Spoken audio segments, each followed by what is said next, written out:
Hello, Shiver Seekers. Are you ready to follow us into the unknown? I'm Cynthia. And I'm Stephanie. You have found the Dark Oak. Today we will cover the case of Phoenix Coldon, a 23-year-old woman who went missing without a trace after driving away from her parents' home.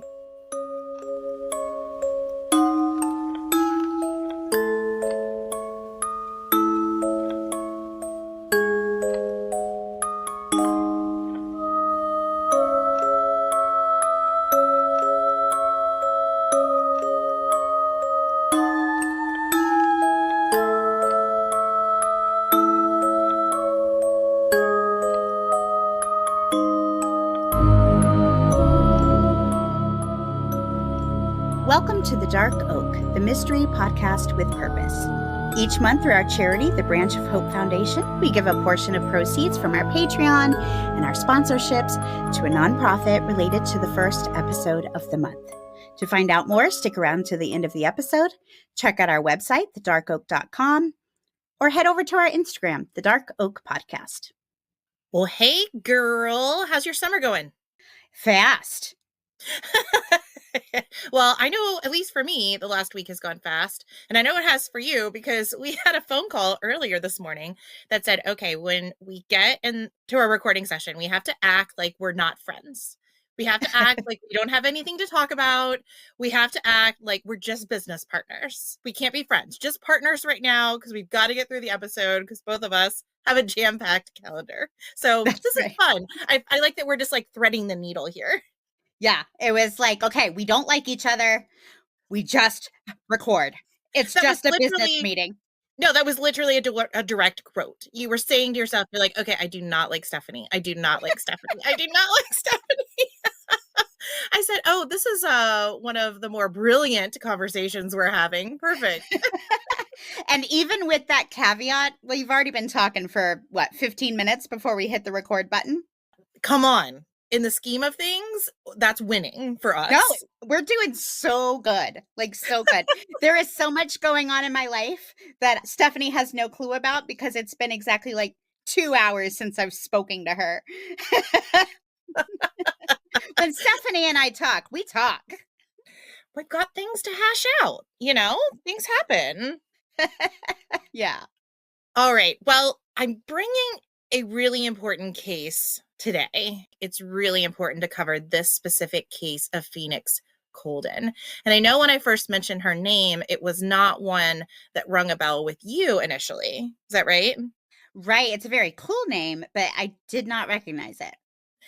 Yeah. Unfortunately, I do feel like Phoenix's case is one that could possibly be affected by racial bias, Oh. because Phoenix is a woman of color and everyone around her has said getting traction and having this case covered has been very difficult. Now, she has been featured on Oxygen and she has been featured through the Black and Missing organization. So there definitely has been coverage of her case, but unfortunately, and a lot that has been put out in the media has been misreported, which, as we know, does not do a missing persons case any justice. No, it hurts. It absolutely damages Yep. the case. Yep. This is also an important case because I find Phoenix's story to be very complex. And I don't want to use the word complicated, but it is a little bit. From what I understand, Phoenix was trying to live up to some pretty high standards set by her parents, and in my opinion, also set for herself, or at least the person she wanted to be or expected herself to be. And this was all kind of coming to a head that these goals were a challenge for her about the time she disappeared, which has left many to wonder, was she possibly the victim of a kidnapping or even sex trafficking? Or did she simply decide to walk away from her own life? Now, I find this particular story, again, to be a little messy, but also relatable and acutely human, which, again, I feel like it's an honor to present those kind of cases. So I'm going to give you the clearest picture I can. I'm going to first tell you the simplified version of Phoenix's story, And then I'll go back and throw in all the curveballs. Okay. Phoenix LaSalle Coldon was born on May 23rd, 1988 in California. She was the only daughter to her parents, Goldia and Lawrence Coldon. Now, she was born to Goldia, who later married Lawrence, and then Lawrence adopted Phoenix, who was 12 at the time. So she wasn't born Coldon, but her last name changed to Coldon after her mother and Lawrence were married. And I think that's really sweet and speaks to Lawrence's character.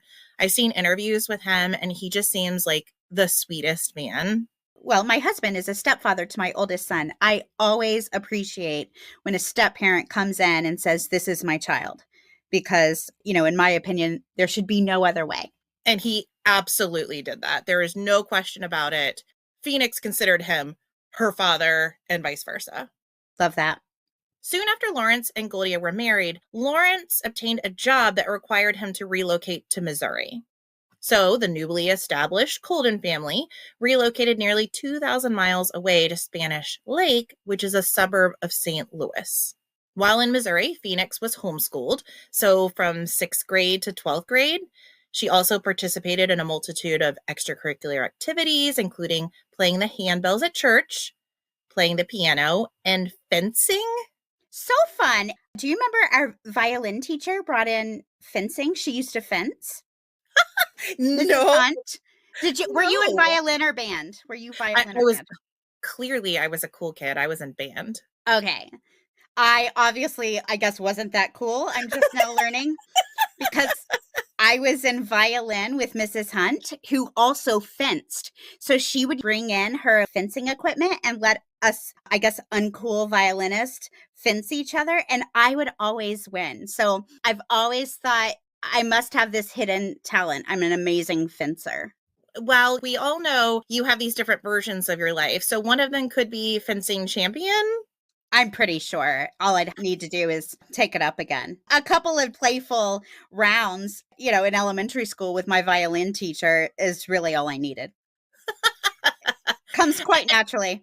And by the way, I don't know that I was one of the cool band kids. I don't know that that's ever been spoken in that context ever. So I don't know how cool band kids were either. So take that with a grain of salt. Well, no offense to the violin players. None taken, because I think being able to play the violin, pretty darn cool. Can you play it now? Mary Had a Little Lamb. Well, that's something. That's something.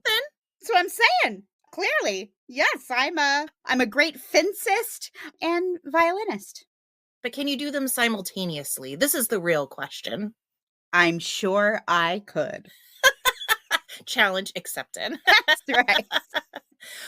Well, just like Cynthia is in her own mind, Phoenix was actually a champion of fencing and had won a few competitions. That's amazing. Truly, that's really cool. It was. And apparently piano was also a real talent of hers, and she played beautifully. In an interview with Lawrence, he said he loved waking up to the sound of her playing the piano. And Goldia went on to say that no one has touched the piano since her daughter's disappearance. She said she just couldn't bear to have anyone else touch Phoenix's piano, which just speaks to how much hurt they must be feeling. And I don't know, that really struck a chord with me. It's beautiful and also heart-wrenching. Yep. Now, according to those closest to her, Phoenix had a personality that was described as reserved, yet funny and creative. After graduating high school in 2007, Phoenix began attending college at the University of Missouri St. Louis, UMSL. It was at this time that Phoenix expressed her desire to experience some independence. So she convinced her parents to rent an off-campus apartment for her. So the idea is she's still going to college in her hometown, but she still wanted to feel like she was a college student going to college, like being more independent. Sure. So it's not like she was moving a big distance away, but she wanted some more, independence. Now, eventually, Brianna, a friend of Phoenix's, also moved into the apartment. After living on her own for a few years, though, it was decided that it was no longer financially feasible for Phoenix to live on her own. Like, her mom was like, listen, Phoenix, we don't really have money to pay for our house and your apartment when you could simply just live here. So the decision was made that Phoenix would move back in with her parents in May of 2011. I do want to interject here and say this must have been really rough, like, for everyone. So think about it. You move out of home as a 19-year-old, you live on your own for several years, and then move back into your family home at the age of 23. That stinks. That really does. Yeah, that would be a bummer, of course, as the 23-year-old, because at that point, you've been independent. You want to stay independent. It's hard on the parents, too, Yep. because they get a little freedom as well. Right. And this is without knowing any of the personal dynamics between the individual personalities, but just the biology that changes in your brain from 19 to 23. And then when you've also had that taste of freedom, it just must have been a big change for everyone. Sure. Now, on Sunday, December 18th, 2011, 7 months after Phoenix moved home, Phoenix and her mother, Goldia, attended their usual Sunday morning church service at Westminster Presbyterian Church, where Phoenix played the handbells. Now, prior to the church service, choir rehearsal started at 10 a.m., and the church service was over at noon. After the service, Goldia socialized with a few church members, and then around 1 p.m., she and Phoenix both went to Aldi's, the grocery store. After the Aldi's trip, both Phoenix and Goldia returned home a little after 2 p.m. Now, while at home, Phoenix changed clothes and then went outside to shoot hoops at their basketball court at their house. And Phoenix eventually came back inside. Then at 3 p.m., she walked past her father without saying anything and headed out the door. Lawrence watched out the window as she backed her 1998 black Chevy Blazer out of the driveway and drove away from the house. And that was the last time anyone ever saw Phoenix. And they don't know where she's going. Nope. When Phoenix did not return home that evening, which was totally uncharacteristic for her, her parents knew something was wrong. When she still had not arrived home by the following morning, the Coldons reported her missing. Sure. An officer from St. Louis County arrived at the Coldons' residence, took a report, and began running the tags for Phoenix's Blazer. But unfortunately, there was nothing to report to the Coldons. And as we know, the fact that she was 23 years old meant there was not a lot of urgency placed on her disappearance because she was technically an adult and could go missing if she chose. And remind me what year this is? 2011. Okay.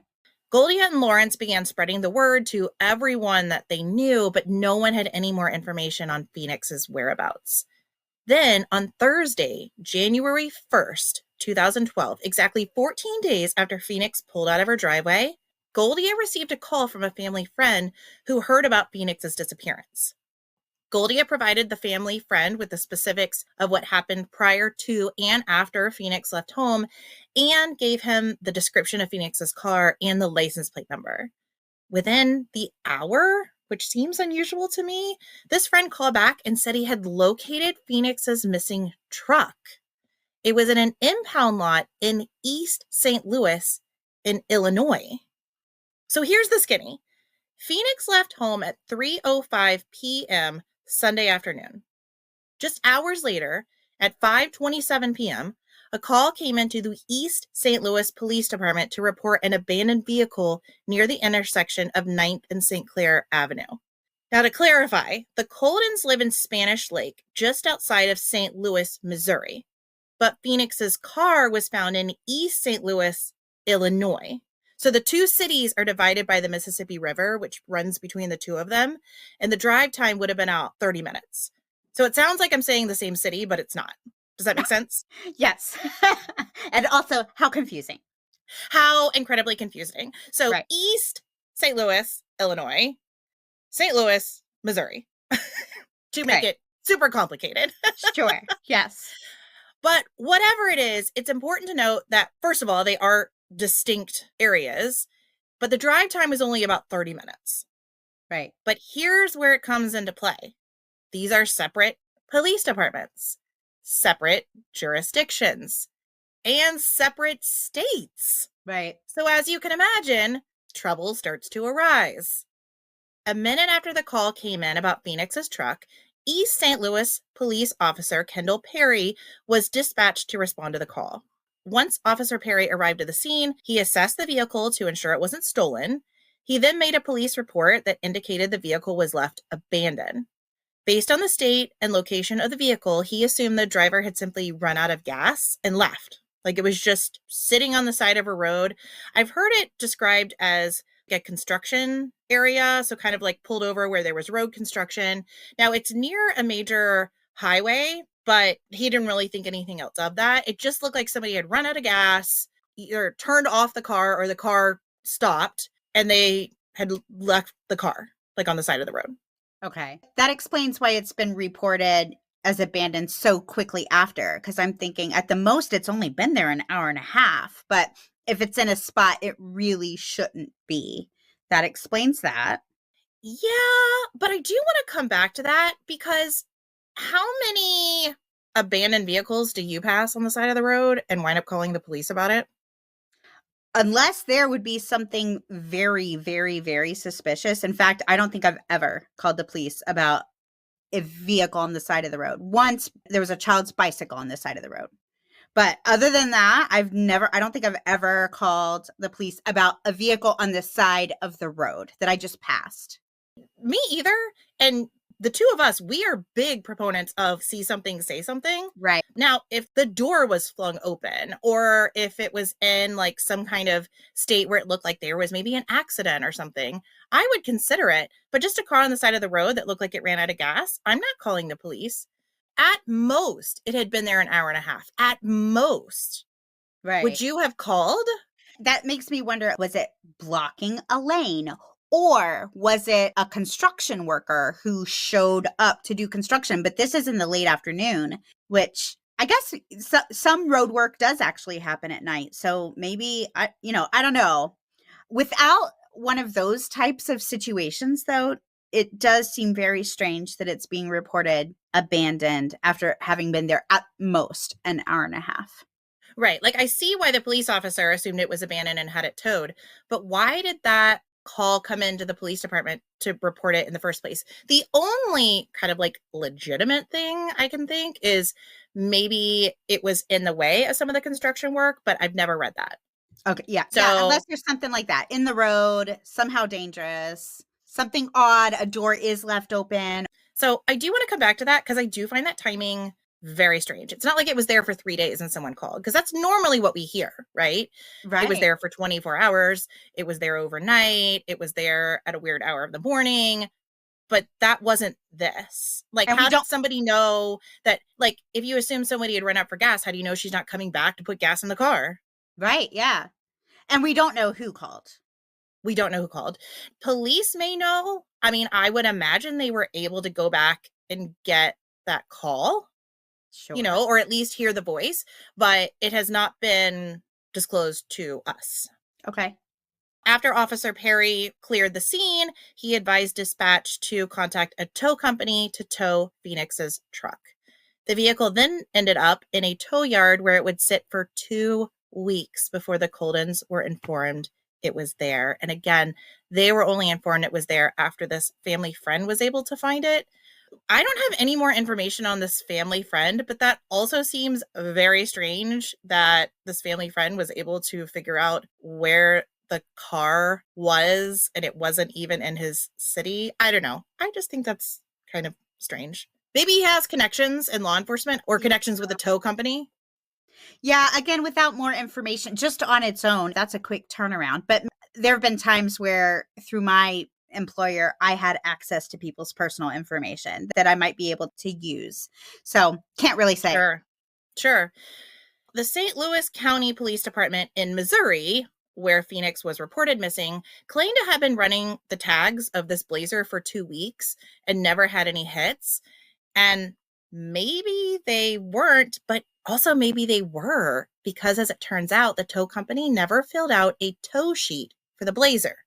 Now, a tow sheet is a legal record used by towing companies to record details about a vehicle being towed, such as the vehicle's make, model, license plate number, and condition, as well as the tow's date, time, and location. It could also note the reason for the tow and the towing company's details and any fees or charges. So basically, like the entire living record of the tow that kind of follows the car through the whole towing process. Sure. This tow sheet is also the thing that makes it possible for vehicles to be found, right? It's a thing that should be entered in the system so that if the St. Louis, Missouri Police Department was searching for it, they could have more quickly found the car. So no one has been able to explain why a tow sheet was never completed. I did read in some annals of subreddits, there have been rumors that a corrupt police officer told the tow company not to record the tow because there was a plan to sell the Blazer for parts, but this has never been corroborated. So I don't know. I don't want to participate in the rumor mill. I'm just saying I don't know why, and this was the only thing that was kind of offered up. Maybe it was just an oversight. Maybe it was just a pure accident. I don't know. But for whatever reason, 2 weeks are now gone. Phoenix is gone for 2 weeks, and that's a valuable 2 weeks that have now been lost. That stinks. Now, when the Blazer shows up and Phoenix isn't in it, the search for Phoenix takes on a whole new feel. And here is where I will tell you things also begin to get hairy. Remember how I said this case was very human? Well, to me, that means we are all very two-sided. We are not one-dimensional creatures, and Phoenix was no exception, because a dive into her life revealed that there may have been more than one side of Phoenix's life. Now, I want to make a statement here that I truly think Phoenix was doing the best she could, and what I'm about to tell you does not take away from the positive, loving things that everyone has said about Phoenix. But in light of her disappearance, I think it's important to look at the full picture of everything that was happening in Phoenix's life. So let's go back to when we first started talking about when Phoenix moved back in to her parents' home. Remember, she only lived in the home 7 months before her disappearance. And we already talked about that possibly being a struggle, like moving back in. But I'll also add that in retrospect, Goldia revealed that she felt something was bothering Phoenix. For instance, she mentioned Phoenix was thinner than usual, like she wasn't taking care of herself the way that she usually did. And friends of Phoenix's went further, saying there was also arguments and disagreements between Goldia and Phoenix. One friend even said Phoenix would leave home for days at a time, cutting off communication completely with Goldia. Now, Goldia has denied this, but I do wonder if maybe Goldia downplayed some of these disagreements, or maybe she's trying to uphold Phoenix's reputation as being like a good kid or a good girl or good daughter, whatever it is. Well, it's interesting to me if that is accurate that happened, why she filed a missing persons report after one night of her not coming home. Right. So if there was previous nights where she didn't come home, I just wonder what the difference was. That's a fair point. That's absolutely a fair point. This particular friend said she only cut off communication with Goldia, so maybe she still was communicating with Lawrence at least during those situations. I don't know. But that would be one explanation. Now, in preparation for this episode, I did watch the Oxygen special report on this case, which prominently features Goldia Coldon. And in my opinion, I do find her to come across as a little bit controlling. I absolutely believe she loves her daughter and wanted and wants the best for Phoenix. But I believe much of that has to do with Goldia's plan for Phoenix's life, like Goldia's expectations, Goldia's aspirations and dreams. Goldia was also very religious, and she admitted on the documentary that she stressed to Phoenix regularly the importance of religion and education in her life. I just want you to keep that in the back of your head as we go through the rest of these items. Because the next detail I will drop is that while Goldia and Lawrence believe they were renting an apartment for Phoenix and her friend, it turns out that instead, Phoenix was sharing the apartment with her boyfriend. Oh, so she lied. She told him it was like a girlfriend, right? Yeah, and this boyfriend's name was Mike. Her parents knew nothing about Mike until after Phoenix's disappearance. Oh. That's how secret this was. And they had been together for years. Like they didn't even know he existed. Nope. No. Huh, interesting. It's one thing if they don't know they're living together. It's another thing to not even know he exists, right? That is strange. I would ask myself, was she afraid they weren't going to like him? Did they just not want her to date? Was there something about him in particular? Something about them in particular? That is a little odd. Great points. And during that Oxygen special, when this detail was brought up to Goldia about Mike, her reaction is really telling, at least to me. The interviewer asked Goldia if she knew about Mike, and her answer is definitively no. She goes on to say, quote, "The boyfriend that we found she had was not what we would have approved of," end quote. Well, that answers it. Now, I do want to keep in mind, Phoenix is 23 at this point. So just keep all these things in your head. Goldia also added that Phoenix was good at hiding Mike because, quote, Goldia looked. She said, quote, "I've been to the apartment and believe me, I looked. I looked in the closet and I looked in the medicine cabinet too," end quote. So I have mixed feelings on this because one, she's 23 years old, but two, Goldia's paying for this apartment. So I hear you. technically, this is Goldia's apartment. You know what I mean? I hear you on both fronts. I really hear you on both fronts. I think it's just the idea of, yes, Goldie is absolutely paying for it. Goldia and Lawrence are absolutely paying for it. At the same time, Phoenix wanted a little independence. And I guess you could say, well, then Phoenix needs to go get a job and pay for her own place. I mean, I hear that too. I just don't know. I think I would just ask my kid. I would respect my kid enough to just ask them. I wouldn't go looking in their closet and cabinets to find evidence that somebody's staying there that shouldn't be there.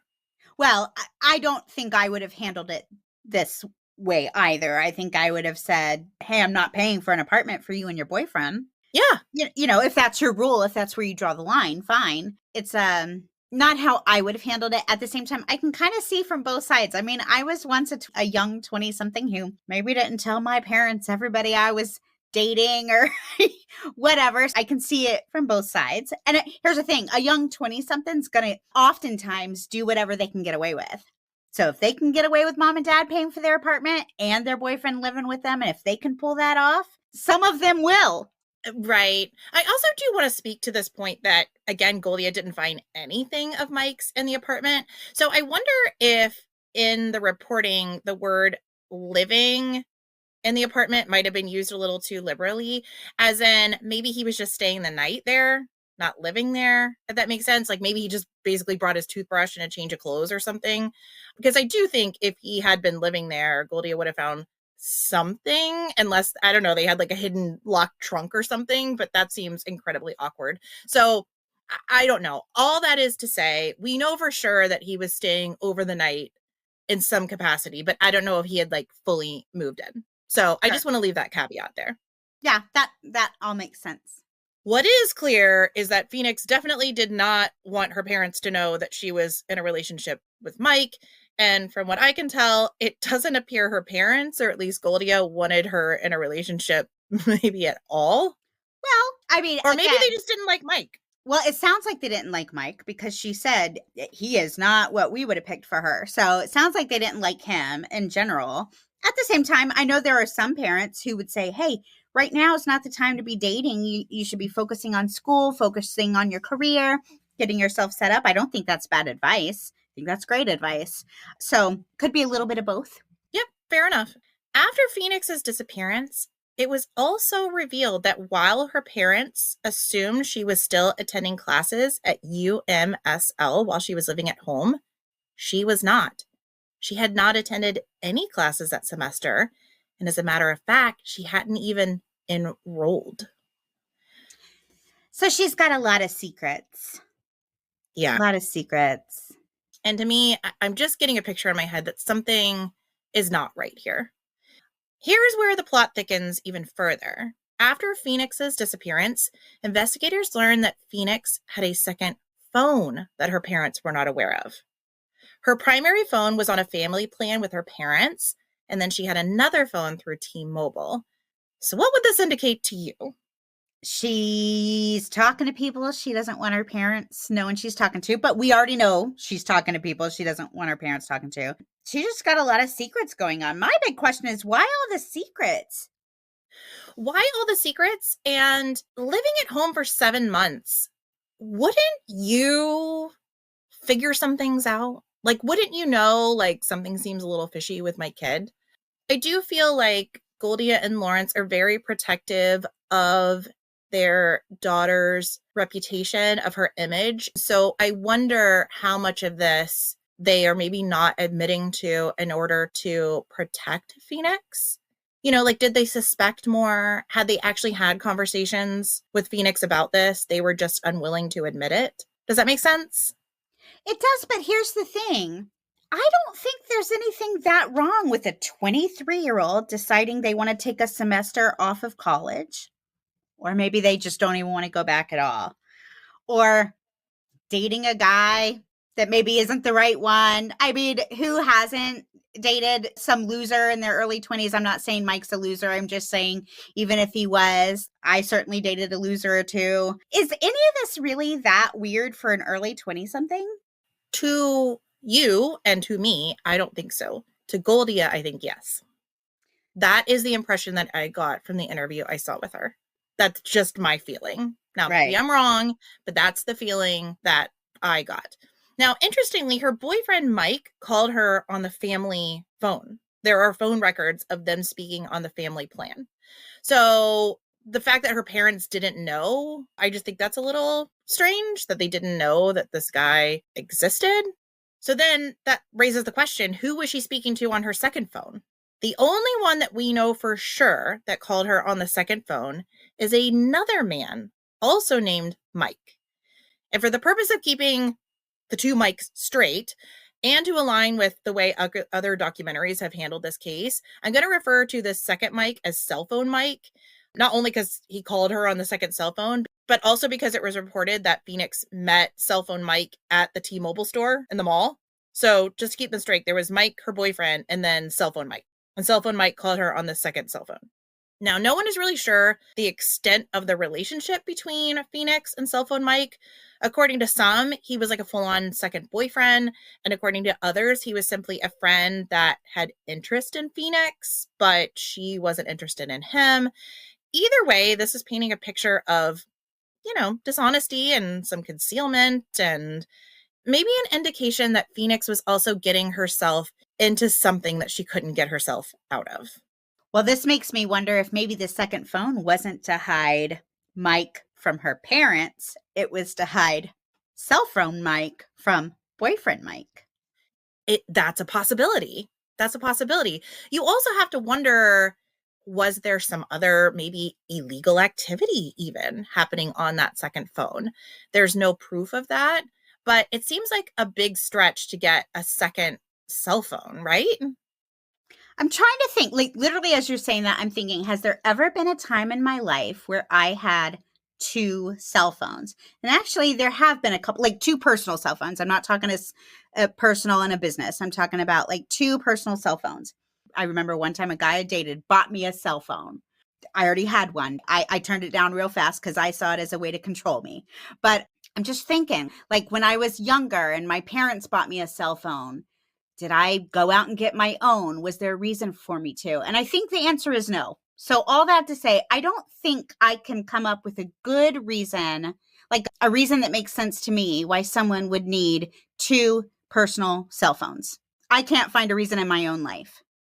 Especially when you find out that her boyfriend, who she did not want her parents to know about, was still calling on the family plan. So to me, that indicates her parents aren't going down that list looking at everybody she's talked to that day. Well, You know what I'm saying? if they are, she could even say, oh, it's a friend or it's so and so. Right. So again, nobody really knows why she had this second phone. Do we know how Now, long she had it? we don't. Okay. Police do, but we don't. Okay. And to that point, we don't know any other calls that she made on that phone. I don't get the indication that she had had that phone for very long. I mean, I think within that 6 month to a year time frame. Okay. So getting closer to the time of her disappearance, but I don't think she had had it for very long. Because I can't see if things are starting to go awry with her parents and she's thinking about getting her own place, or perhaps her parents are even threatening to stop paying for her cell phone or something like that. I can see that as a reason why somebody would say, okay, I'm going to go get my own so you can't hold this over my head, or so you can't keep track of who I'm talking to, whatever. Sure. And I think that's like kind of like the bee in my bonnet in this is these questions could all be pretty quickly answered by her parents being more forthcoming about disagreements they may have had with her. Like if Mhm. they had said, we knew about Mike and we told her not to see him, or we felt like she was spending too much time on her phone, so we did threaten to take the phone away, or, whatever it is, we could have been like, oh, okay, well, that explains the second cell phone. But without any of that context, it's really difficult to kind of ascertain why she would have needed it without thinking of something more extreme. Like I said, illegal use or something like that. There may have been a very simple explanation, but because her parents have been tight-lipped about anything, like any wrongdoing on Phoenix's part, it's just really difficult. So the parents are saying everything was fine. There were no warning signs. Everything was fine and dandy. But yet we're seeing little glimpses that doesn't ring true. Correct. The only thing that Goldia has said is it appeared that something was bothering her daughter. That's it. And that she was dating a guy that she didn't know about, that she wouldn't have approved of. Right. Which again, she found out after Phoenix's disappearance. Okay. And as far as I know, I don't know that Goldia even knew who Mike was. After the fact, she was like, oh yeah, we wouldn't have picked him. Okay. So you see what I mean? It's just a little hard to put the pieces together here. Now, I also think some of these details are significant based on an Oxygen interview with Phoenix's pastor, Mark Miller. He spoke about Phoenix the day of her disappearance, saying there was nothing out of the ordinary that he could have pointed to as being off that day. But he also gave some general information about Phoenix, but in doing so, he kept referring to Phoenix as a child. Even though, again, she's 23. Now, I get it. 23 is young. Your frontal cortex is not fully formed. We have referred to 23-year-olds as children before. However, in this context, he didn't refer to as a young woman. He literally said child. And one of the interviewers kind of asked him to clarify that. And he said, quote, "It was very clear that she wasn't particularly worldly. She had some maturing to do just in terms of like living life. Someone who was somewhat naive about some of the ways of the world.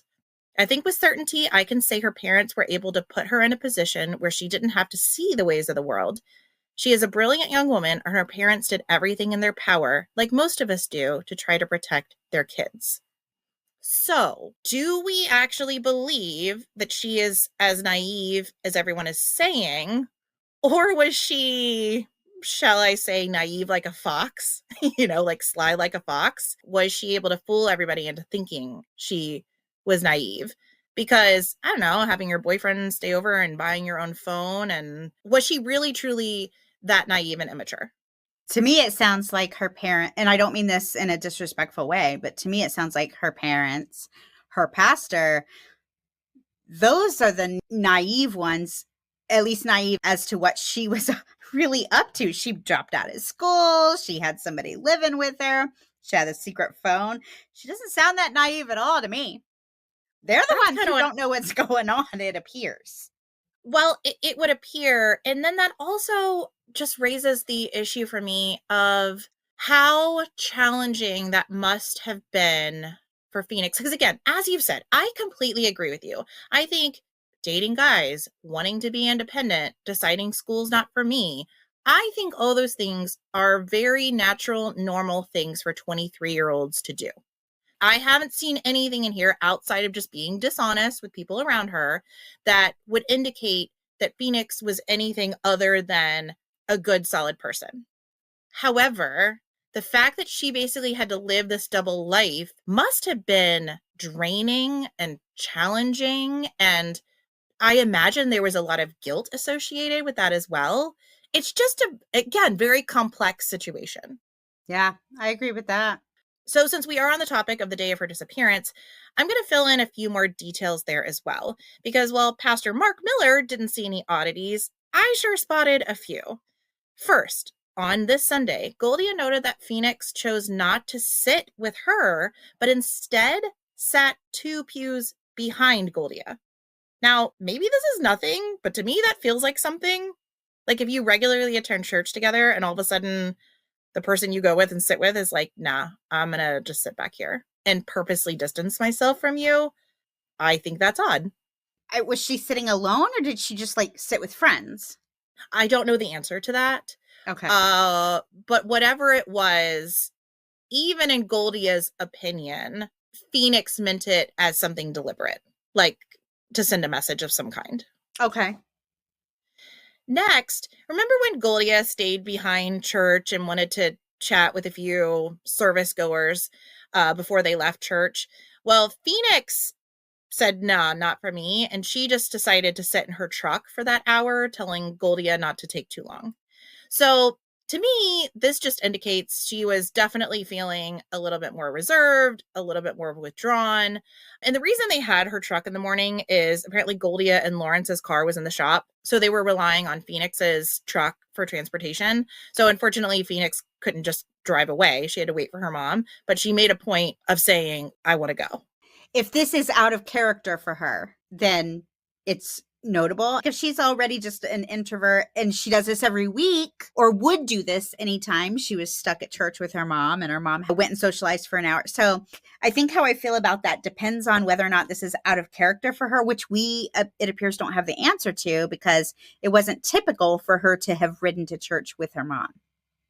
Exactly. We will find out later. It was typical of her to sit in the car to make phone calls, which also, yeah, Goldie is like, oh yeah, she did sit in the car to make phone calls. I'm like, okay, and you didn't think she was hiding anything? Like you said, I think the parents were choosing to be naive in this situation, and I think still choosing that option.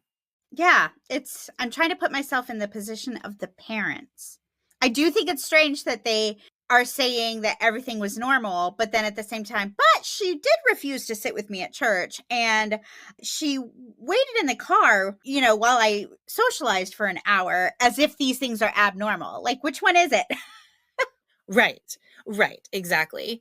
Now, remember, after they left the church, they went to Aldi's and Phoenix was on her cell phone, and she did receive several other calls that morning. But I want to note that the only calls we know about were on the phone on that family plan. So if she was ever speaking to anyone on that additional phone, first of all, Goldia didn't notice because Goldia would have said, hey, that's not your phone. At least I think she would have said that. But number two, even if she did receive calls on that phone, we would not know about it. Now, how did we learn about the second phone? Did they actually find the phone or does she have the phone with her? And they just somehow found the record of the phone? They found the record of the phone. They found bills of the phone, and that's how they knew that she had it. So she potentially still has the physical phone with her. Absolutely. Both phones. Actually, both phones have never been found. Yeah. And I'm assuming we've looked at records and there are no fresh calls being made. Okay, so what we know about the phones.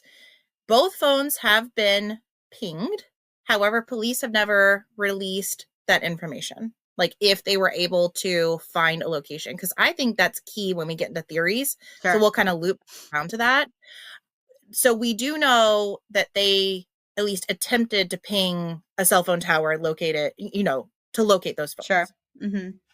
We know that there has been no more activity on the family plan phone since her disappearance. However, we do not know anything about the call log from the second phone. Police do, but we don't. Correct. Yeah. Okay. Yeah. Police seem to be keeping a lot of things private on this one. There's a lot of information that would be very interesting to know that they are not releasing to the public. You know what's weird about that too? I want you to keep this nugget as well. Police have pretty thoroughly said that they think she disappeared of her own volition. Well, it sounds like that's what they think. And maybe that's why they're not releasing some of this information. Maybe she's using that second phone every single day. Maybe they called her on the phone and she was like, hey, yeah, I'm living over here. I didn't want to be near my parents anymore. I'm doing what I want. Don't tell anybody. And she's an adult. It's possible, but I think in that case, don't the police at least need to say something like she is alive and well? They don't have to reveal where she is, but why keep the family searching? Yeah, I don't know what the rules are, but I would assume they would say she's okay and Right, leave it but at stop that. searching for her. She does not Right, want to be found. And I've right. seen them do that before. Yeah. So to me, wouldn't that wrap it up in a nice bow? Like Yeah, she just yeah. decided to start over, she's done, she's been using that cell phone. But then I think they would say, she's been located and it's Everything's now a fine. family. Exactly. And it's now a family matter. Yeah, And just leave it at that. But they've never yeah. done that. Okay. So I do think it's interesting that they're keeping that information if they think she was on her own. Like if she left on her own, then why are you keeping that information so close? I do think it's unusual the things that they have chosen not to release. Now, this is completely conspiracy theory and me just thinking, off the top of my head, but what if they were able to use that cell phone data to somehow frame like a crime ring or something? You know what I'm saying? Like maybe that phone data could be used in a different case in some manner. And so they're doing that. I don't know. It's just me, grasping at straws. But I do think it's interesting the stuff that they've chosen to reveal and the things that they haven't. Yeah, no, you're right. There could be reasons why they're doing that. Now, again, back to the day of her disappearance. At 3 p.m., Phoenix walked past her father and got into her Blazer. Now, she sat in the truck for about 5 or 10 minutes before driving off. And again, as I've said, Goldia and Lawrence have said this wasn't unusual because Phoenix would commonly sit in her truck to make phone calls. Which, again, I'm like, you didn't think anything was going on in her life? So, anyway, we're just going to put a pin in that. Lawrence did add, though, that while it wasn't unusual for her to go out and make phone calls in the truck, it was unusual for her to leave without saying anything to them about where they were going. As in, like, he would have expected if she was just going to go and make a quick phone call and then plan to go somewhere, he would have expected her to say something to him. So when she got in the truck, he just assumed she was going to make a phone call and then come back in. So the fact that she drove off was really unusual. Everything that we know about Phoenix, I'm trying to think, like, is this an indication that she was distracted or she was scared or she was frustrated or determined? I don't know. Like, why would you have just walked out? Were you preparing to go somewhere? Or did you actually talk to somebody on the phone that told you to come meet them? It's just really hard to figure out what happened in those moments. Right. Maybe she'd just gone out to talk on the phone and hadn't planned on leaving. And then based on that phone conversation, something changed. Right. Or anything. Maybe she was sitting in her car making a phone call and then she decided she wanted a cherry limeade from Sonic and drove to Sonic. And then something happened on the way. It could have been Yep. something that simple. Probably not, but It's possible. We really don't know.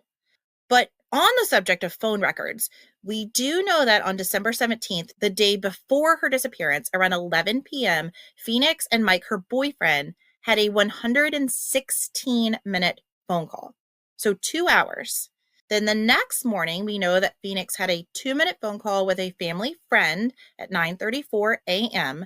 and then another 6-minute call with Mike, her boyfriend, at 8:41 a.m. Now, as this has been publicly stated, there were no incoming calls that came in after she disappeared on the family plan phone, but we don't know if there were any additional calls on the second phone. Okay. What stuck Again, out to me there is a 2-hour conversation with your boyfriend. Man, do you remember when you wanted to be on the phone with your boyfriend for 2 hours? right. I try not to read too far into this. Clearly, many people have, but I don't know. It could have been an absolute nothing. It could have just been her venting. It could have been two lovebirds. I Yeah, don't that's know. how I took it as, oh, I remember when I used to love to talk on the phone with him for 2 hours. Oh my gosh. It's like the last thing in the world I would want to do now. But that's what I was thinking. I was thinking, oh, I remember that. 2 hours just talking about nothing. Yep. Yep. Yep. And again, I think more than even the phone records, I think finding out where those two phones, like what tower those two phones pinged off of, is really the valuable part, like the valuable piece. Because to me, that would help answer whether Phoenix drove herself to this location where the car was left, or Did someone else drive it there for her? Yeah, I think that's a huge piece of the puzzle for me. Of all the information I want the police to reveal, it's the location of those cell phones. Like Sure. that's a huge one for me. Well, and especially seeing as though we're presuming she may potentially still have them, it would be really helpful to know where they are. Absolutely. The last big piece that I want to talk about is what we will refer to as the selfie video. Now, this video was released on, again, this Oxygen investigative report on Phoenix's case. I desperately want to share this video with all of you, Cynthia, with you and our listeners. I will tell you, Oxygen has got a lock on this interview. Like, I tried every hackery way I know of to get this video so I could share it on social media, so I could share it with you, and I have utterly failed. So you're going to have to listen to my transcript of this selfie video. If you are interested in this case, though, I suggest you should go watch that Oxygen special on Phoenix Coldon's case, because it does have a good clip of Phoenix's selfie video. It's just a little 2-part little series, but it's very moving to see her to speak and to move and her mannerisms and her humanness, and it really speaks to her state of mind at the time she went missing. This video was taken from a flash drive that was found in Phoenix's personal files, and it was recorded a little more than a month before her disappearance. And like I said, it is a selfie, so it's Phoenix and what looks like her car talking to the camera. And in this video, Phoenix is upset. She is kind of speaking to herself, kind of speaking to the camera, in just a very depressed, distraught kind of way, I would say. And she is saying on this video, she wants to, quote, start over, end quote. But she feels like she can't, quote, start the new me over, end quote. She goes on to pray to God, saying, quote, Lord, please help me accept the things that won't change, and that I won't change the things that I can't change, end quote. Through tears, she says, quote, I just want to be happy, man. I can't remember a time when I was happy, genuinely happy. I feel so stupid because I let myself go a little bit. I probably would have been in a better situation if I would have stuck with how I used to be, end quote. She goes on to say, quote, the only person that won't let me down is me, end quote. Honestly, Cynthia, after viewing this, I have never wanted to hug anyone more than I wanted to hug sweet Phoenix.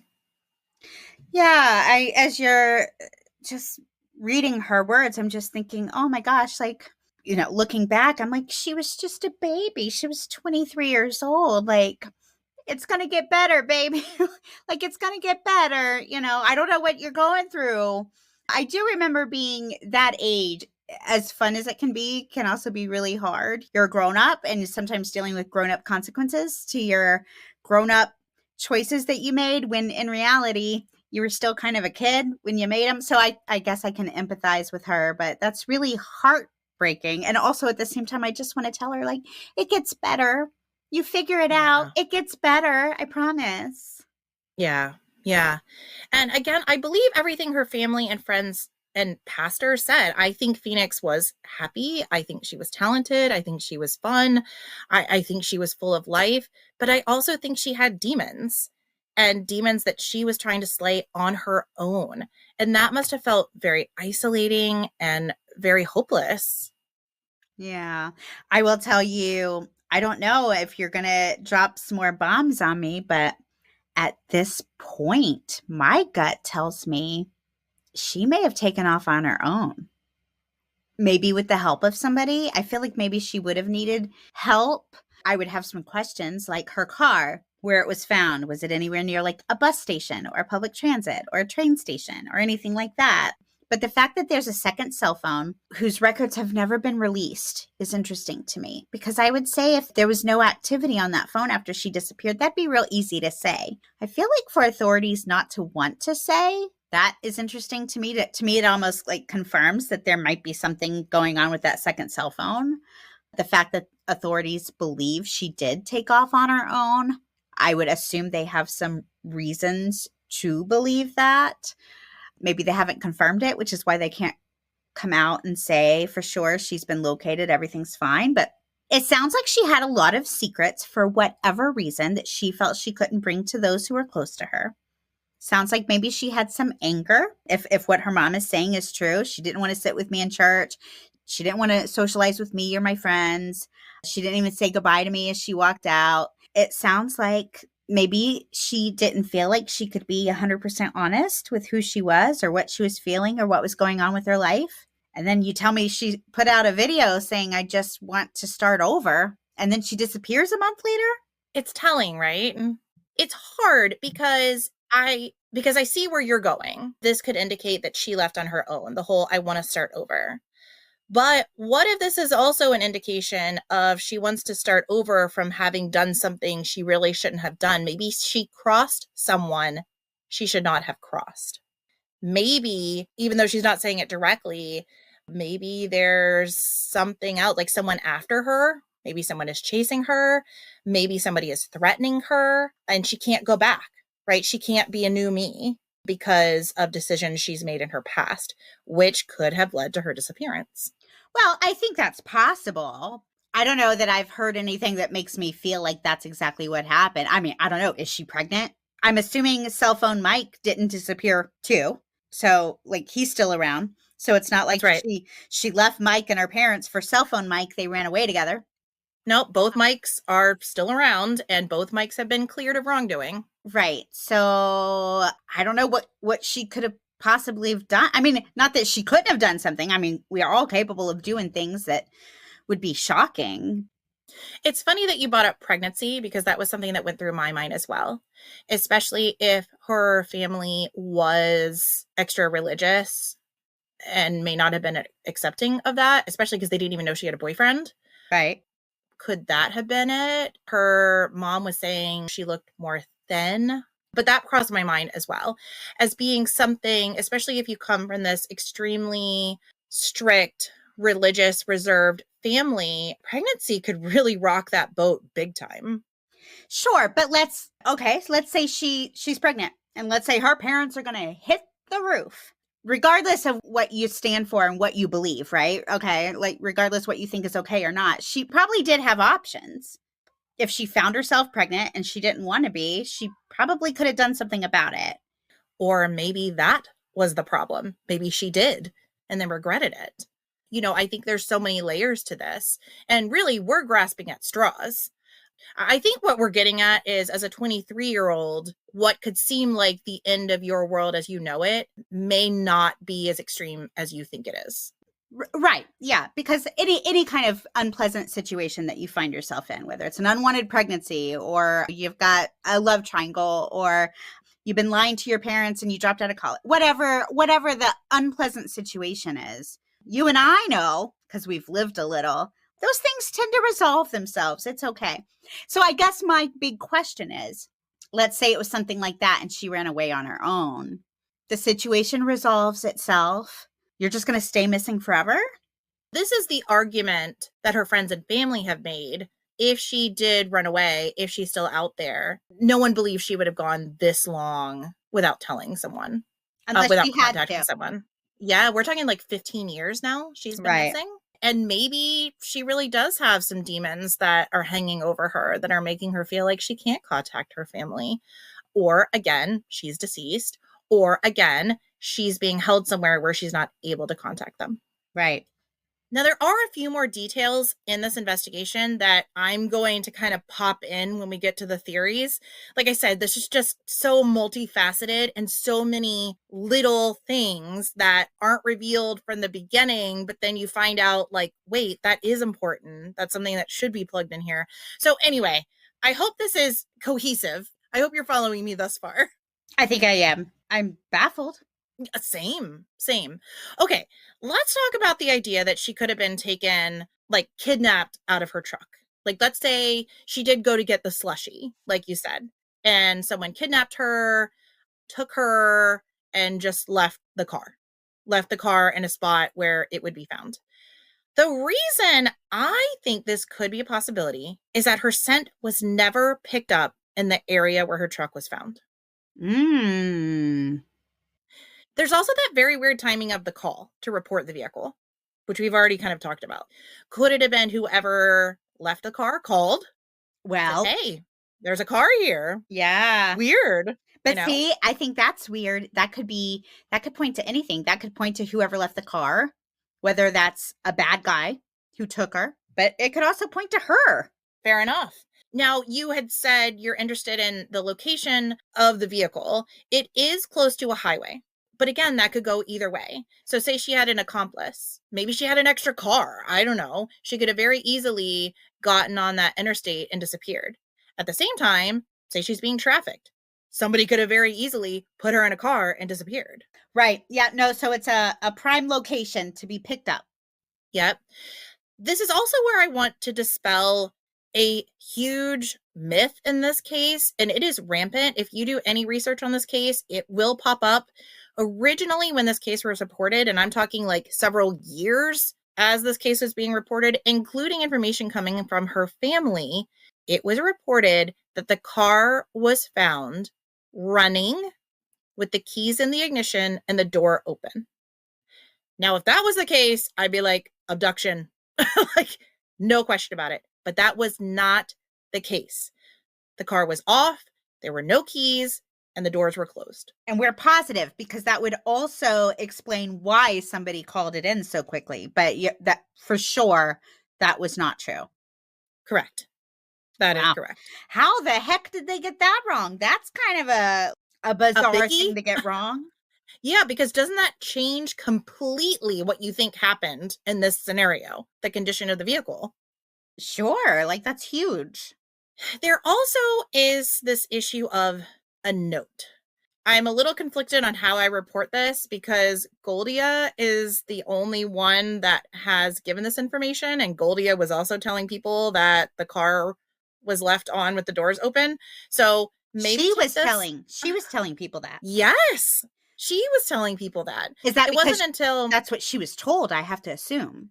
Yes. Okay. She was told that, but you know, it's like the telephone game. Sure. Like someone told her that, and then she tells everybody else. She's told every news outlet, she's told every newspaper. So everybody else is reporting this incorrect information. But as you can see, as that starts going, that really changes the image of your mind of what you think happened to her. Sure. Like, I don't think in any way she would have just run away, left the car running and the door open. Like, I don't think she would have done that, but that lends itself much more to she was abducted. Sure. But could she have just left it there? Yeah, I think she could have done that. So there was a note found in the car. Again, this is given by Goldia. Police have not confirmed that this was in the car, but Goldia says that it was. In the car was some kind of note, and it looked like it had been torn into pieces, and it was in Phoenix's handwriting. And it said something to the effect of Phoenix needed to make a choice before next year. Remember, she went missing at the middle of December.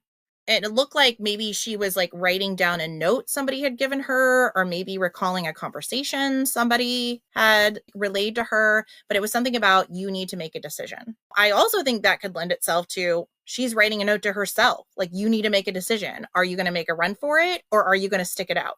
I'm telling you, everything you're telling me is just, to me, it seems like she just left. A note saying I need to make a decision by such and such date. And then she goes missing, like, right around that date.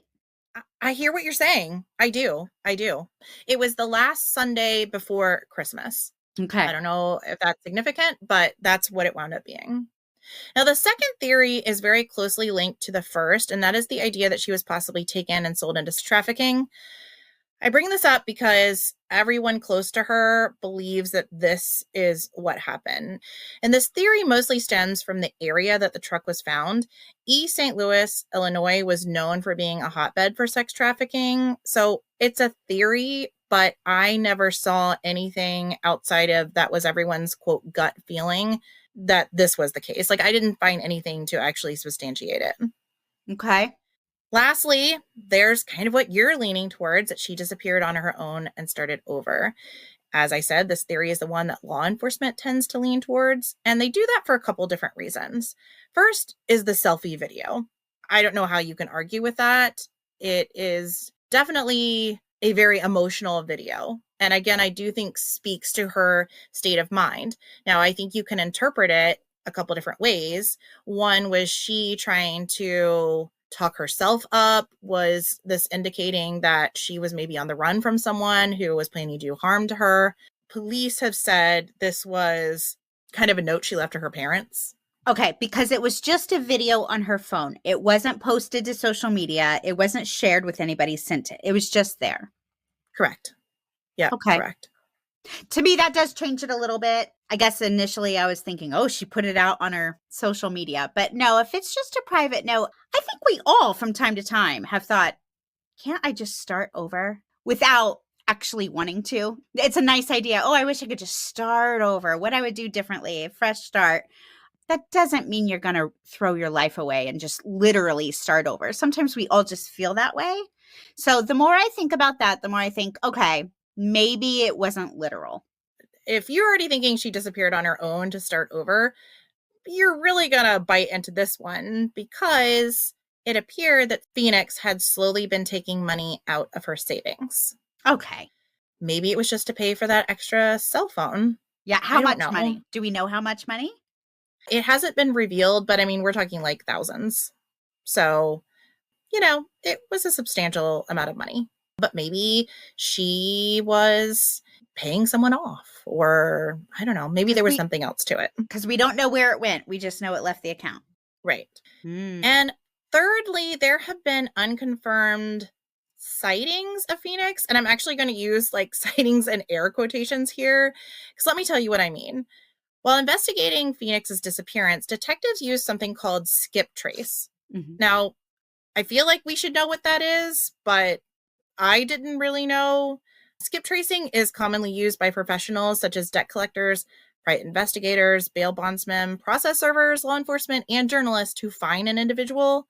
It's kind of like one of those like people search engines, but used by professionals. And it collects names, aliases, addresses, phone numbers, and even social media activity or historical data like schools to find someone. Right. So investigators did a search for Phoenix Coldon and for Phoenix Reeves. Phoenix Reeves was her name before she was adopted by Lawrence. While nothing significant came up for the last name of Coldon, there was a significant hit on Phoenix Reeves. And apparently this individual that popped up as Phoenix Reeves didn't have any history. Like there wasn't anything else that they could find out about this Phoenix Reeves. So there was no birth date, no relatives, no social security number. There was only an address that populated on January of 2012. And there was activity from January of 2012 to June of 2012. And it was in Anchorage, Alaska. Oh, weird. This doesn't necessarily even mean that someone named Phoenix Reeves actually lived in Alaska, but it could simply mean that somebody was receiving mail there or some kind of legal documents or something like that that would show that that address was being used for this name. This is the reason why I used air quotes, because in the Oxygen special, they actually went to this home in Anchorage, Alaska, and there was a woman there that said she had never heard of Phoenix Reeves. She had no idea. So this is kind of with a grain of salt because I think the timing is very interesting. I think Anchorage, Alaska is totally random. See, I think what a great place to disappear. Possible. And maybe that money she was pulling out, maybe she was buying a plane ticket. Who knows, right? Yeah, I think what a great place to disappear. Maybe not Anchorage. Anchorage is actually kind of a populated place for Alaska. But there are places in Alaska where you'll never see another human if you don't want to. I don't know, girl. I don't know that I've ever been like, oh, this person ran away because they wanted to. I don't know that I've ever said that after one of our cases. And everything you're saying to me just kind of points to that. Well, lastly, I'll leave you with this. There was a supposed sighting of Phoenix. Sometime in March of 2014, about 3 years after Phoenix went missing, Phoenix's friend, Kelly, was on a flight when she noticed someone who had a close resemblance to Phoenix. Now, Kelly called out Phoenix's name, and the woman reportedly turned to Kelly and said, quote, "Do I look like someone you know?" End quote. Kelly responded and said, "Yeah, you look like my friend Phoenix." But the woman just kept walking. And apparently she was with like a group of people and she just went to her seat. So to me, that doesn't indicate anything. Maybe it was her and she's just playing dumb, or maybe it wasn't her and she's just like, oh, clearly mistaken identity, and kept walking. Where was the flight headed to? Well, I know this is going to sound really strange, but I can't say. There have been some reports this was a Las Vegas flight. The publications that I read that in are ones that seem to lean more towards her having been sex trafficked. I've also seen some other reports that say it was in Missouri, and these are normally reports that think that she might have run away to start a new life. So this is another kind of gray area in the reporting. Wow. We would know so much more about this case if we just had all of the information. It's amazing how much information we're lacking. We're lacking phone records. We're lacking where she was allegedly seen going. Like, there's a lot of information that has been withheld from the public.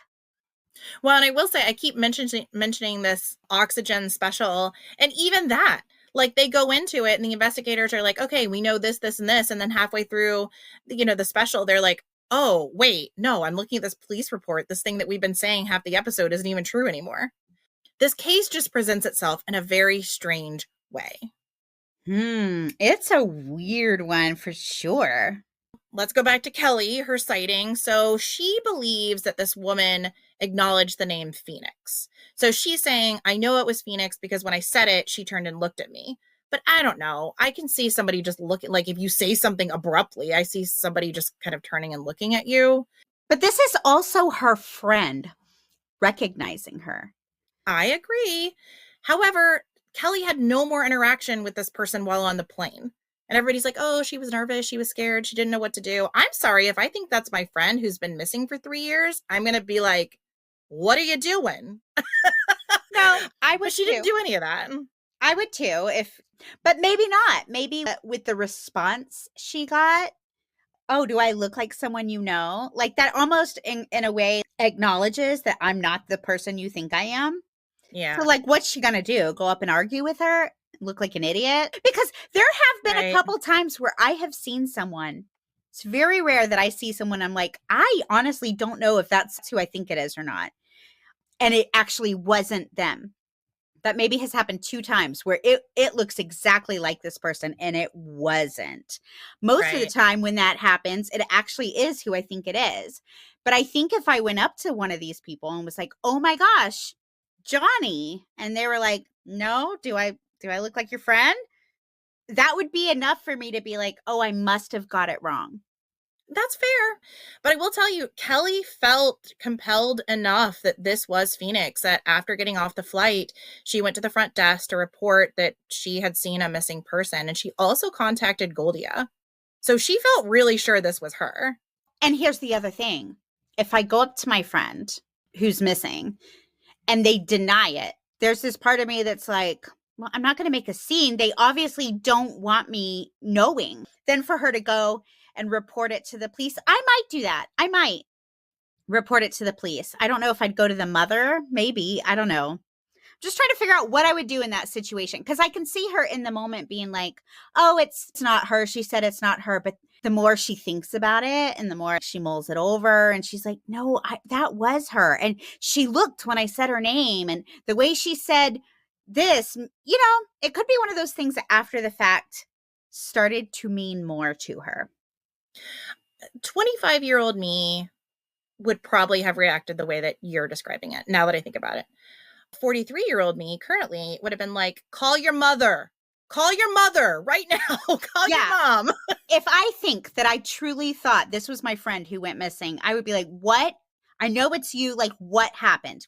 Tell me what's going on. Like, what happened? But yeah, 20-something year old, like you get called out. No, I'm not who you think I am.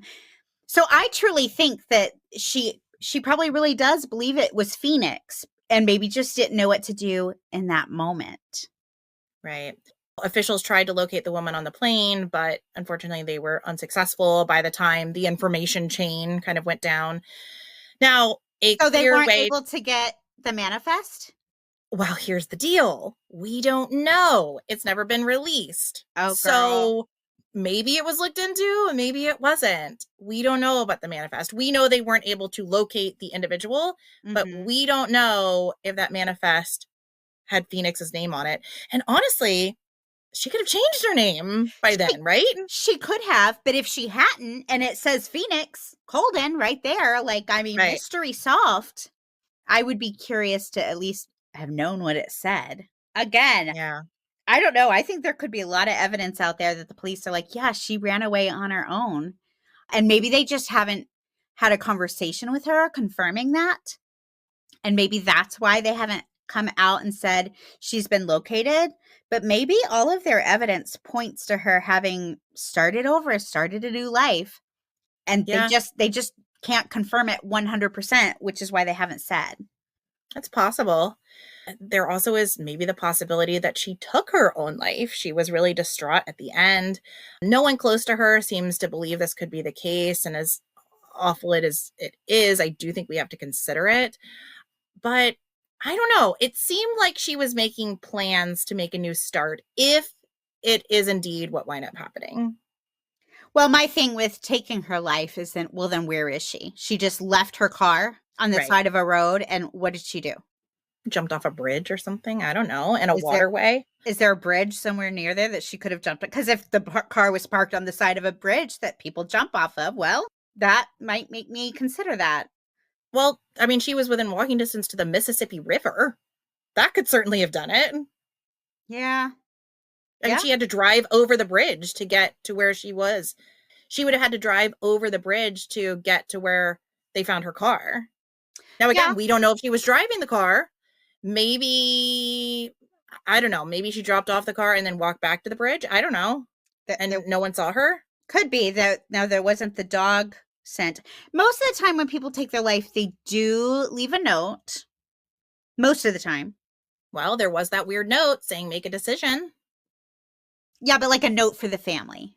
Most of the time. Most of the time, people leave a note saying, I'm sorry. It's not always, but most of the time. So we don't have that. And then I would think if you're going to just jump off a bridge, why not just park on the bridge? Yeah. I mean, I'm not saying it's not possible. I'm just saying there's enough questions surrounding that theory that make me think, I don't know. So, kind of to wrap up, I do want to again give a shout out to Oxygen and blackandmissing.org for giving Phoenix Coldon's story a platform. Prior to their involvement, there was very little coverage on Phoenix's case. I hate to say there was racial bias at play here, but as we know, there usually is. So I'm really honored to be able to tell Phoenix's story in hopes that we could do some good and bring her family some answers. At the time of Phoenix's disappearance, she was 23 years old. She stood 5'6" and weighed 130 pounds. Phoenix is African American with brown eyes and black hair. She has both ears pierced. Phoenix was last seen wearing gray sweatpants with UMSL or Lindenwood printed down one leg. She had on a dark colored hoodie and tennis shoes. Phoenix would be 37 today in 2025. If you have any information on the disappearance of Phoenix Coldon, her whereabouts, or any information concerning Phoenix, it should be directed to the St. Louis County Police Department at 314-889-2341. You know, the other thing that just kind of came into my head is there's the possibility of the and. So maybe she just went away. She just needed a little break and then met with foul play.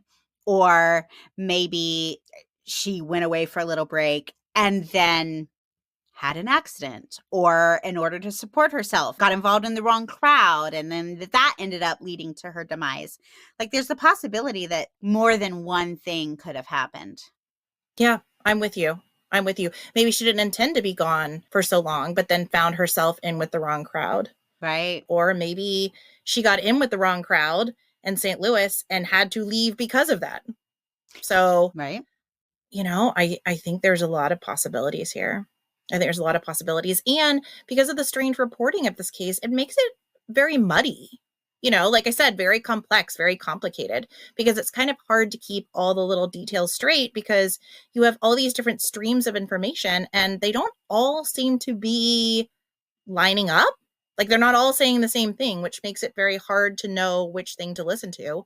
And then some of the biggest items that I would like to know, police haven't released. Right. So it just makes it very complicated to figure out what happened here. I think whatever happened, it's sad. I mean, it's sad if she felt like she had to run away. It's just the fact that she didn't feel like she could be honest with her parents. And this isn't judgment towards her parents or towards her, because as a parent, there are some things that I wouldn't want my child to come and tell me. There are some things that would be hard to hear. I'm not saying there's any fault on either side, but regardless, it's sad to me that she obviously didn't feel comfortable going to her parents and telling them everything that was going on in her life. Or even telling her friends. So many of her friends, I've seen interviews with her friends, and they all thought she was still enrolled in school. They all thought that she was doing well. She just really felt like whatever it was, she felt like she couldn't share. I don't know if she felt there was going to be judgment, or she felt like whatever it was too shocking to reveal, or that she just had to handle it on her own, that she owed it to herself or owed it to someone else to solve it on her own. But whatever it is, I mean, we really do need people. We need other people to live life with us, even when it's messy. And I think this is a good reminder. If you are a parent with preteens or teens or young adults, be gentle, give them grace. Like, we've all made these mistakes, and nothing is more important than your child's safety and their life and your relationship with them. Like, Right. Try to be understanding. Try to not have that knee-jerk, like, what are you thinking answer? Because generally the response is, I wasn't thinking. They're not thinking correctly. They're not thinking straight. And if you are a preteen, a teen, a young adult, there is nothing that's beyond repair. Right. There is nothing. There is nothing. You're always going to find your people. Just be honest, just be open, and you can get through it. Everything is survivable. You can get through it. And most of the time, unfortunately, it's not in all cases, but most of the time, your people love you. Yeah. Most of the and if time, if they don't find better people, right, you need to go find your people. But if there's, not everybody can go to their parents and tell them their deepest, darkest experiences or secrets. Like, not everybody can be open with their parents. And I don't want to forget that, because not everybody can be. But a lot of times you can go to your parents and yeah, they may be disappointed, but they're still going to love you. They're still going to be there. That's not always the case. Well, and even in my mind, when I'm saying your people, I'm not even thinking necessarily parents. I mean, I think, yes, they can be supportive, but a sibling, a mentor, a neighbor, a friend. Right. There are good people out there. There are the helpers. Helpers are out there. You just have to open yourself up and be vulnerable and, just find your people. Yeah. Yeah. Well, it's a sad one no matter what. I hope we get an update on this case, and I hope we find out good things for Phoenix. And I hope her family, who clearly did love her, regardless of how they handled things, clearly loved her. So for their sake, I mean, they're just in hell, living without their daughter all these years. So, man, I hope for an update on this one, a positive update. Yeah, absolutely. Okay, let's bring it around with some Branch of Hope. This is our last week to collect for the organization SPARC, S-P-A-R-C. SPARC stands for the Stalking Prevention Awareness and Resource Center. It is a federally funded project providing education and resources about the crime of stalking. SPARC aims to enhance the response to stalking by educating the professionals tasked with keeping stalking victims safe and holding offenders accountable. SPARC ensures that allied professionals have the specialized knowledge to identify and respond to the crime of stalking. If you yourself have been the victim of stalking, we encourage you to speak to Victim Connect.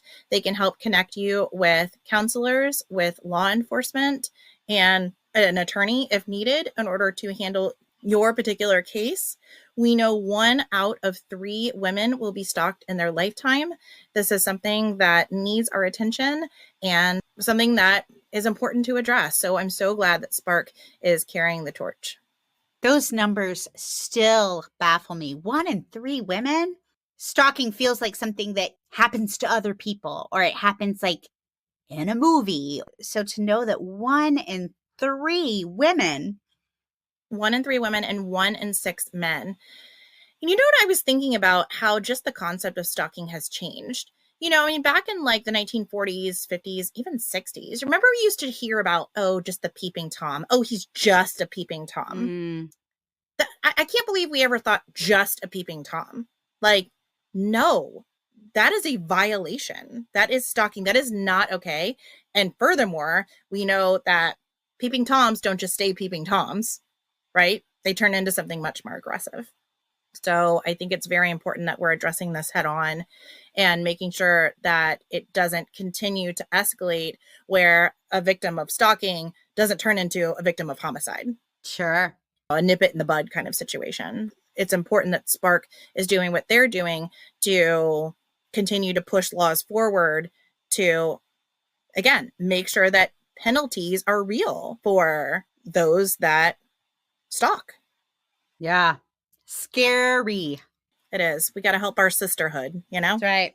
That's right. Sometime, not today because this is a long episode, but sometime, listeners, I'll tell you about my mom's peeping Tom. Ooh. Oh, it's that is so scary. It's a scary story. Scary. So, all right. Yeah. We'll wrap back around to this, but you guys make sure you come back next week. I'm going to be covering Christina Whitaker, and this was a listener request. And boy, I've got a lot of thoughts on her case, so you're not going to want to miss that. All right. We'll be here. Thanks so much for listening, guys. We love ya. Thanks, guys. Bye-bye. Bye.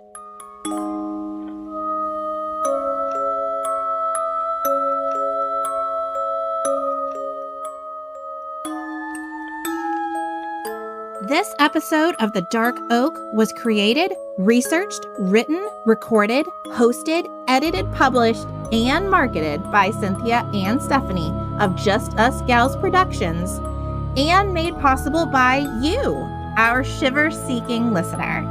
Special thanks goes to Justice Himes for our incredible artwork and Ryan Creep for our amazing music.